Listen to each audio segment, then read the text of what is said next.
Yehlata kumgedlela ubheke kwaZulu. Liyayikhetha igubugedlela inkosi enkulu uBhombela Sithembe Samampondo, Baba mkhulu mkhulu mkhulu phakade. Amen. Lelizwi phela eligqilaza yena lo mfana kaMayekisa osebizwa ngaye phela uShembe. Lelizwi laliqale phela kuye ubaba mkhulu wakhe kwaZulu, uMzazela. Elamsusa khona kwaZulu limchazela ngokuthi kuzoba khona izimo kanye nenkosi enkulu eyozalwa ayobusa ngegazi. Waze wafika kwelaseNquthu, lathi akabaleke kakhulu, waze wayofika eNtabamhlophe, wafika eMtshezi. Lelizwi futhi lafika kuye umkhulu wakhe lo mntwana onguShembe phela uNhliziyo, okuyena owathanda leya ntombi yakwaHadebe okuthiwa nguSitheya. Wasezoyiganisela le ndodana yakhe okuthiwa nguMayekisa. Uyena futhi uNhliziyo owaqamba ingane yendodana yakhe lena ayeseyiganisele le ntombi yakwaHadebe ukuthi nguShembe, ngokuyalelwa yizwi elalikhuluma emoyeni elalithi nalo linguShembe. Nakuyo futhi intombi yakwaHadebe layihlupha lelizwi, emva kokuba ekade idle leya mbali phela esike sakhuluma ngayo ehlathini, lapho elakhuluma khona emoyeni kuyo. Lathi usudle umoya oyingcwele, udle uNkulunkulu, udle uShembe, usuzozala uShembe.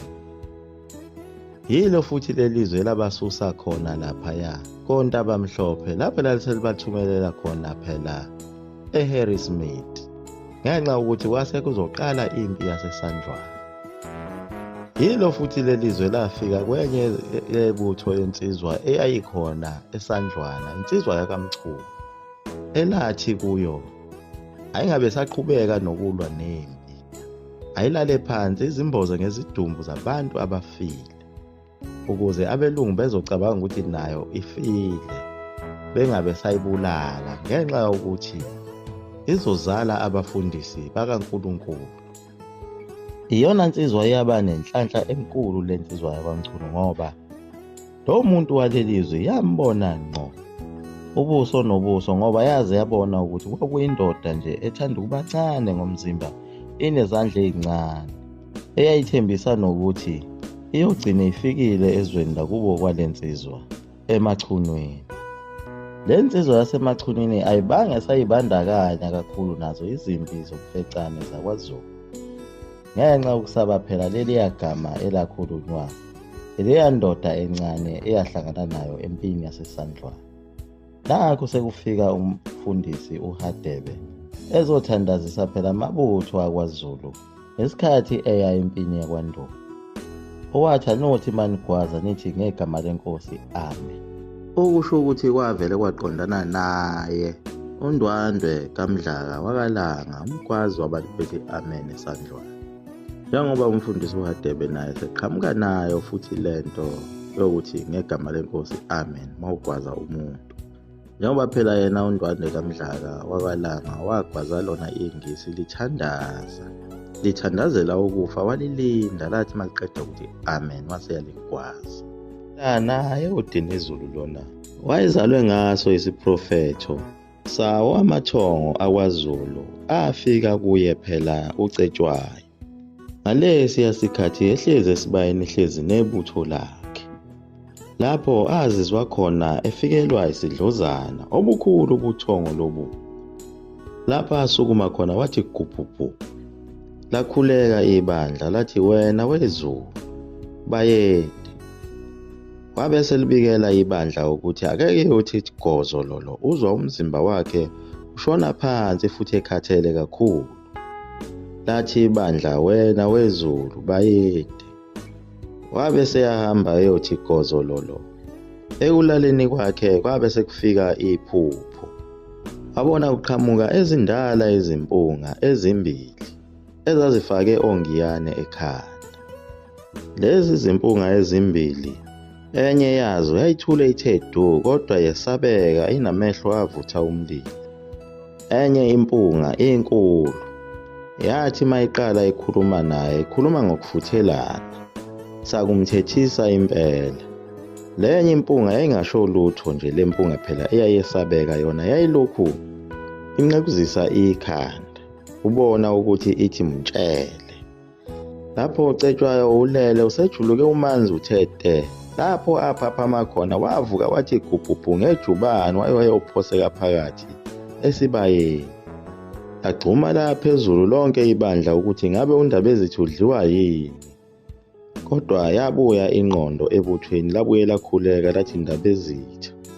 Yaze yabuya ingqondo enkosini uCetshwayo kuyilapho yayisibazeka khona ngodaba ukuthi njengoba bisuka lapha nje ibanjwe isithongwana ifike yabonani ephusheni layo.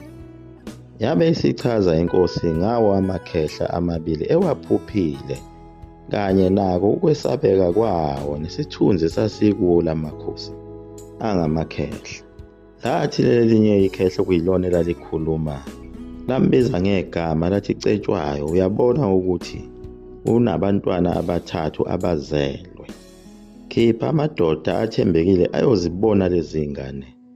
Ibandla lalilokhu lithi Ndabezitha lifuna phela ukuzwa le ndaba efike nalamakhehla ngephupho. Inkosi lena yayixoxa le ndaba ibuye ibhekise phansi ikhanda, ibuye liphakamise elinikine. Ibandla lapho lisuke selithule selithe du lifuna ukuzwa le ndaba.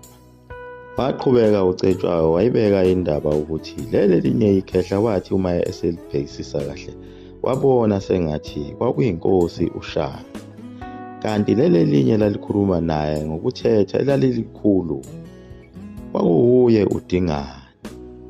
Labe selichaza ikhehla ngabantwana abathathu abazelwe lathi phakathi kwalabo bantwana khona umntwana omhlophe ebusweni onezinwele ezinde ezimnyama kakhulu. Lewo mntwana lowo uzomqambe ngokuthi uDinuzulu, ngoba kuzofika isikhathi lapho uZulu khona azodinwa nguwe bese ethatha isinqumo sokuhlangana nabelungu akujikele.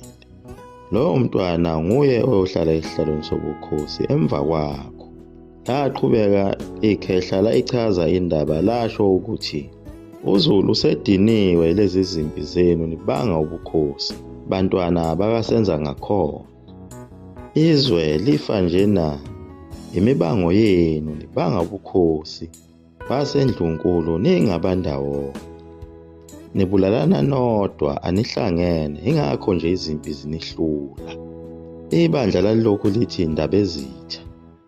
Laqhubeka ikhehla lathi lezi ngane zontathu ngeke ziphile zonke, ezimbili zizofa. Kusale lena emhloshana enezinwele ezimnyama ezinde enguDinizulu. Labe selithi ikhehla nayo inzalo ngiyokuncisha, ngoba uma uzala kakhulu abafana umbango uyoqhubeka.